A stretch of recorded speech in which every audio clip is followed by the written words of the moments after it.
Baik kepada Allah, singkat cerita, maka dari negeri Harran ini, kalau kita lihat dalam peta nanti, dari negeri Iraq naik terus ke atas, ya, terus ke Harran sampai itu disebut dengan Badiyatus Syam. Jadi negeri Syam itu sangat luas sekali dulu. Kemudian sampainya di ujung sana, ya, di atas di daerah Harran itu, kemudian Nabi Ibrahim bersama Lut turun sampai ke negeri Palestina yang kita kenal hari ini. Ya. Dari Palestina ini berjalan juga terus Nabi Ibrahim bersama Lut dan Sarah tadi, kemudian singgah di satu tempat, yaitu di Mesir yang kita kenal hari ini. Ada cerita yang menarik. Tentu namanya juga raja, apa yang dia inginkan harus tersampaikan. Jadi ketika Nabi Ibrahim datang, kemudian bertemu dengan mereka, bersilaturahmi karena dianggap orang tamu, ini orang jauh. Kemudian oleh raja yang melihat wanita cantik Sarah tadi bersama Ibrahim, ditanyakan, ya, siapa itu? Karena dalam sejarah disebutkan Nabi Ibrahim pernah berbohong 3 kali. Bohongnya ini adalah untuk selamat. Pertama, bohong ketika dikatakan siapa yang menghancurkan berhala tadi. Yang Nabi Ibrahim menjawabnya siapa? Berhala yang paling besar. Kan begitu? Nah, kemudian ketika ditanya, ini siapa, ini Sarah ya? Ya. Kemudian Nabi Ibrahim menjawab, ini adalah saudara. Nah, ketika dijawab saudara, ya, maka semangat sekali ini raja. Kemudian dia perintahkan, dia menjadikan Sarah ini sebagai selirnya. Sampai di istana, ketika dia ingin menjamah Sarah, Sarah berdoa kepada Allah Subhanahu wa taala. Secepat kilat, maka tangan daripada raja tadi, maka kalau kita sekarang stroke lah kira-kira, tidak bisa menjemah lagi, kaku. Setelah itu dia sangat takut sekali. Dia katakan kepada Sarah, apa yang kamu doakan tadi, kamu komat kami? Kemudian Sarah mengatakan, saya mohon kepada Tuhan supaya aku diselamatkan dari makar kamu. Kalau demikian mohon lagi supaya saya sembuh, saya tidak akan mengganggu kamu. Sarah berdoa kembali, sembuhkan lagi. Kemudian ingin dia lagi jamah lagi. Kemudian Sarah berdoa lagi, maka tangan kirinya kemudian jadi kaku, jadi stroke, tidak bisa bergerak. Dia minta supaya nanti kalau kamu berdoa lagi, saya berjanji tidak akan menjamahmu lagi, mengganggu. Kemudian diulangnya lagi, sampai 3 kali berdoa lagi Sarah, kemudian badannya kaku semuanya, yang bisa bergerak hanya kepalanya saja. Dia berdoa lagi, dia minta tolong selamatkan saya, doa mohon kepada Tuhan supaya saya sembuh. Setelah itu singkat cerita, sembuh beliau ini diserahkan kembali kepada Ibrahim. Bapak dan Ibu yang dirahmati Allah, kembali cerita ini nanti kita bisa baca nanti dalam kitab kisah para nabi dan rasul, ya, yang ditulis oleh Ibnu Katsir. Berangkatlah Sarah dan Lut tadi kembali ke Palestina. Sudah? Tapi yang menariknya di sini, oleh raja tadi diberikan hadiah kepada Nabi Ibrahim seorang pelayan istana. Dalam satu riwayat disebutkan seorang budak yang cantik, ya, namanya Hajar Al-Qibtiyah. Jadi saat itu yang berkuasa di negeri Mesir adalah orang-orang Qibti. Hadiah ini diberikan kepada Nabi Ibrahim, ya, sebagai kompensasi lah kira-kira begitu atas kesalahannya tadi. Akhirnya dia menjadi pelayan Nabi Ibrahim dan keluarganya ini sampai di Palestina.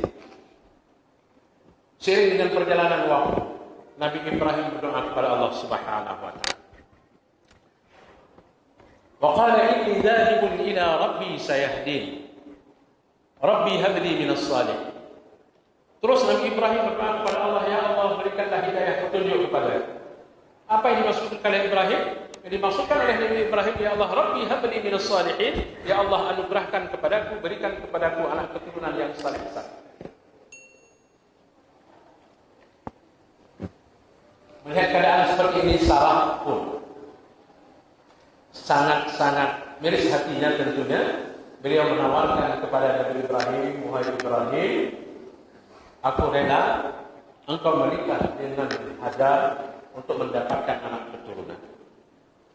Dalam riwayat disebutkan saat itu usia daripada Sarah ini sudah hampir mendekati 90 tahun. Karena rata-rata umur umat saat itu rata-rata 200 sampai 250 tahun. Tidak lama kemudian dalam ayat paling terdekat dalam As-Saffat itu Allah ceritakan ketika Ibrahim umur Rabbi hadri minas salihin, ya, kemudian fabasyarnahu bi ghulamin halim. Kami anugerahkan kepada Ibrahim dari doanya tadi berpuluh-puluh tahun Nabi Ibrahim meminta, ya, kemudian Allah anugerahkan seorang anak yang saleh yang ternyata yang kita kenal dengan Ismail. Jadi Ismail ini anak Ibrahim dari istrinya Hajar, yaitu orang Mesir asli, orang Filistin. Maka ketika penaklukan Mesir pada masa Umar bin Khattab dulu, Amr bin As datang ke sana. Apa yang ucapan yang pertama yang beliau sebutkan? Kami orang-orang Arab datang ke sini ingin menyambung silaturahmi yang pernah terputus dahulunya sejak Nabi Ibrahim.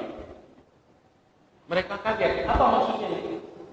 Ternyata dari Nabi Ibrahim dulu, yaitu Bunda Hajar, kemudian Ismail dan selanjutnya sampai kepada Nabi Muhammad SAW. Jadi sangat tersanjunglah mereka itu. Maka sekarang kalau kita ke Mesir, di situ ada satu masjid besar namanya Masjid Amr bin As. Orang-orang Mesir menyebutkan Haram Mustari, yaitu Masjid Haram yang ketiga setelah Mekah dan Madinah. Mereka menyebutkan ini yang ketiga. Ya. Kemudian kepada dirahmati Allah, tentunya rasa cemburu pasti ada. Melihat keadaan seperti ini, Nabi Ibrahim pun paham, dan kemudian Allah Subhanahu wa Ta'ala mengutus Jibril untuk mengarahkan Ibrahim mengadakan perjalanan panjang. Kemana perjalanan panjang ini? Perjalanan Nabi Allah Ibrahim ini, kalau kita lihat bagaimana Allah Subhanahu wa Ta'ala mengatur Ibrahim mulai dari Ur dan Babilonia sampai ke Badi Syam, kemudian ke Mesir, ke Palestina, kemudian diarahkanlah Nabi Ibrahim ini membawa anak dan istrinya ke satu lembah yang kita kenal hari ini Mekah. Dahulu belum Mekah disebutkan dalam Al-Quran. Ketika cerita ini disebutkan bi Bakkah, bukan Mekah, bukan pakai mim, Bakkah. Jadi Bakkah ini juga diartikan sebagai tempat orang menghentakkan kakinya, tumitnya. Karena terbukti nanti semua orang datang ke sana. Bakkah juga disebutkan sebagai tempat berlinangnya air mata. Maka orang-orang yang terpaut hati ke sana itu pasti nanti begitu sampai di sana mereka akan menangis berlinang air mata di depan Ka'bah yang mulia. Perjalanan itu luar biasa. Dari Palestina, ya, itu untuk sampai ke Mekah itu, kalau hari ini jalan darat itu hampir lebih kurang 2000 km. 2000 km perjalanan tentu berbeda ya. Orang-orang hari ini dengan dulu Nabi Ibrahim tubuhnya tegak-tegak dan besar-besar, ya. Dan Jibril menuntun perjalanan ini sampailah ke satu lembah, yaitu yang kita kenal hari ini. Singkat cerita, Nabi Ibrahim sampai di tempat tersebut, meninggalkan anak dan istri. Tapi sebelumnya kita harus paham dulu. Nabi Ibrahim sampai di situ bukanlah atas kemampuan beliau berpikir itu tempat yang pernah beliau hadir sebelumnya, bukan. Semata-mata dibawa dituntun oleh Jibril. Kenapa? Kita lihat dalam beberapa penggalan ayat yang disebutkan bahwa inna awwala baitin wudi'a lin-nasi lalladzi bi Bakkah mubarakan wa hudan lil-'alamin. Rumah ibadah pertama yang dibangun oleh Allah untuk manusia di muka bumi ini adalah Bakkah itu. Artinya, dalam beberapa hadis yang diriwayatkan oleh Hakim juga, Rasulullah menceritakan menceritakan bahwa hampir para nabi dan rasul, hampir semuanya mereka itu pernah hadir di tempat tersebut. Wa ibawa'na, ketika kami menempatkan, membawa Ibrahim makan al-bait di tempat Baitullah itu belum ada apa-apanya. Kemudian dijelaskan ayat Yarfa'u Ibrahimul Qawaid, ketika Ibrahim membangun Ka'bah atas fondasi yang sudah ada, artinya fondasi itu sudah ada dari sejak Nabi Adam. Bahkan lebih jauh daripada itu dalam tafsir disebutkan sudah ada sebelum Nabi Adam difungsikan di atas muka bumi ini. Maka para malaikat penjaga bumi mereka bertawaf di sekeliling Ka'bah sebelum Ka'bah yang hari ini hadir. Dan tempat itu adalah pusat daripada rotasi alam jagat raya ini. Demikian penelitian. Bapak Ibu yang dirahmati Allah, Nabi Ibrahim meninggalkan istrinya, ya. Kemudian begitu anak dan istrinya ada di tempat tersebut, Nabi Ibrahim langsung berpaling, kemudian beliau. Bunda Hajar pun heran, lantas beliau pun menyusul di belakang, terus menyusul di belakang sambil memanggil, "Wahai Ibrahim, atatrukana fi hadzal wadi laisa fihi anas wala syai'." Wahai Ibrahim, apakah engkau tinggalkan kami di satu lembah ini yang tidak ada kehidupan, tak ada manusia, tidak ada apapun? Nabi Ibrahim tak menjawab. Kemudian selanjutnya Bunda Hajar katakan, "Amarakallah ya Ibrahim." Apakah ini perintah Allah wahai Ibrahim? Naam, kata Nabi Ibrahim. Iya, ini perintah Allah. Dengan spontan Bunda Hajar menjawab, "Idzan la yudayyuna." Kalau demikian, kalau memang ini perintah Allah, maka Allah tidak akan menyia-nyiakan kami. Tentu dengan berinak air mata Ibrahim meninggalkan anak dan istrinya yang didambakan anaknya puluhan tahun. Kemudian Bunda Hajar pun kembali kepada anaknya. Ibrahim terus berjalan tak menoleh ke belakang sampai di suatu bukit kecil. Hari ini posisi bukitnya sudah tidak ada lagi. Tapi kira-kira yang kita pernah umrah dan haji, kira-kira ke arah Misfar. Hari ini jalan itu namanya Jalan Syarif Ibrahim Khalil. Ya, Jalan Syarif Ibrahim Khalil itu ke arah Misfar. Berdirilah Nabi Ibrahim di situ. Kemudian beliau mengangkat tangan berdoa sambil menghadap ke arah Ka'bah. Rabbana inni askantu min dzurriyyati biwadin ghairi dzar'in inda baitikal muharram. Ya Allah, aku tinggalkan anak dan keturunan, dan anak dan istri di satu lembah yang tidak ada kehidupan. Di mana? Di rumahku yang mulia. Kemudian Nabi Ibrahim melanjutkan dengan doa yang luar biasa sekali. Rabbana liyuqimus shalah. Ya Allah Tuhan, jadikanlah supaya mereka itu mendirikan salat di tempat tersebut, yaitu di Ka'bah. Faj'al af'idatan minan nasi tahwi ilaihim. Jadikanlah hati manusia semuanya ini yang beriman padamu ya Allah tertarik ke tempat tersebut. Jadi maka disebutlah Ka'bah ini sebagai magnet terbesar di bumi kita ini. Tidak sampai di situ doa Nabi Ibrahim, warzuqhum minas samarat. Ya Allah, rezekikan kepada mereka dengan buah-buahan yang banyak sekali, la'allahum yashkurun, supaya mereka bersyukur. Setelah itu Nabi Ibrahim berangkat kembali ke Palestina. Sekali lagi waktunya. Berapa menit lagi? Ya? Saya sekali lagi, 2 menit ini nggak apa-apa. Setelah Nabi Ibrahim sampai di sana, ya, beliau bergabung kembali dengan Sarah.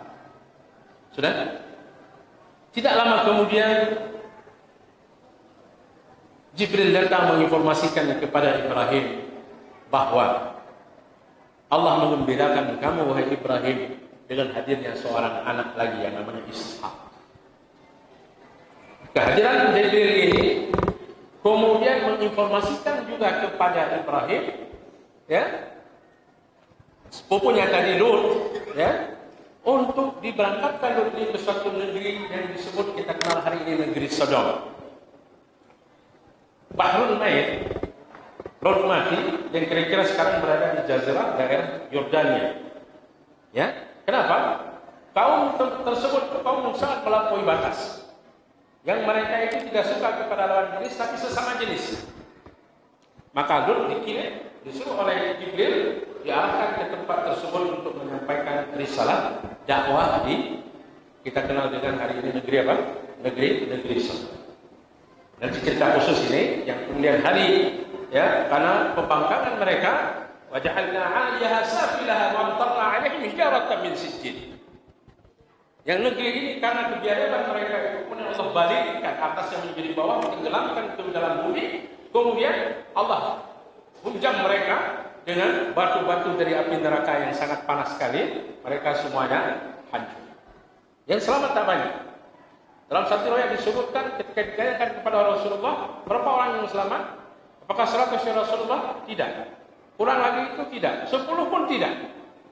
Sehingga disebutkan hanya ada 3 orang saja yang bersama dengan Nabi Lut yang kemudian kembali lagi ke Palestina.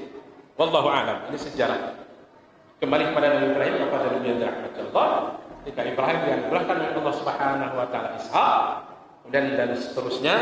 Nanti pada pertemuan yang akan datang mungkin nanti ada waktu kita lanjutkan bagaimana. Tapi saya ingin sampaikan bahwa Nabi Ibrahim setelah menikah dengan Sarah dan Hajar, ada 2 orang anak tadi. Kemudian setelah wafat kedua istrinya, Nabi Ibrahim juga menikah dengan namanya Qanturah Al-Kan'aniyah dari orang Kan'an. Kemudian ada lagi istrinya bernama Hujun. Ya. Dari kedua istrinya masing-masing punya anak 6 dan 7.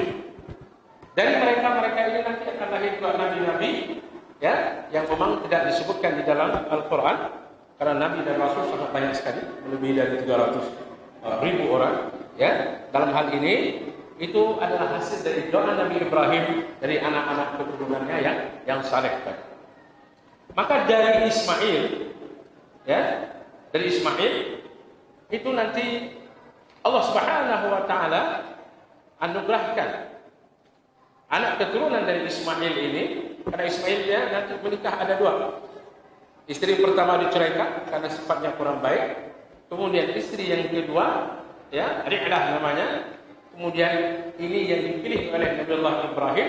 Kemudian dari sini lanjut keturunannya sampai kepada Nabi Muhammad sallallahu alaihi wasallam. Saya kira demikian kepada Nabi rahmat Allah, ya. Masih panjang cerita tentunya. Nanti insyaallah pada pertemuan yang akan datang kapan ada waktu kita akan coba bahas ini nanti. Mulai bagaimana Nabi Ibrahim meninggalkan anak dan istrinya sampai kepada proses penyembelihan. Kalau tadi sudah disampaikan tentang kurban, kita tersugesti hendaknya dengan perjuangan Nabi Allah Ibrahim untuk berkurban. Rasulullah mengingatkan kepada kita, man wajada sa'atan falam yudhi fala yaqribanna musallana. Siapa yang punya kelebihan pada hari berkurban itu, dia tidak mau berkurban, jangan dekat di tempat salat kami. Nabi balaskan. Kita punya deposito, kita punya uang, enggak mau berkurban, maka Rasulullah mengatakan, ini bukan umat. Ya. Yang lain bisa kita beli, bisa yang lain bisa kita adakan, tapi untuk berkurban kita tidak mau. Dan ingat bahwa kurban itu bukan seumur hidup sekali, tapi setiap tahun bila kita punya kelebihan. Ada Allah yang majma'in. Assalamualaikum warahmatullahi wabarakatuh.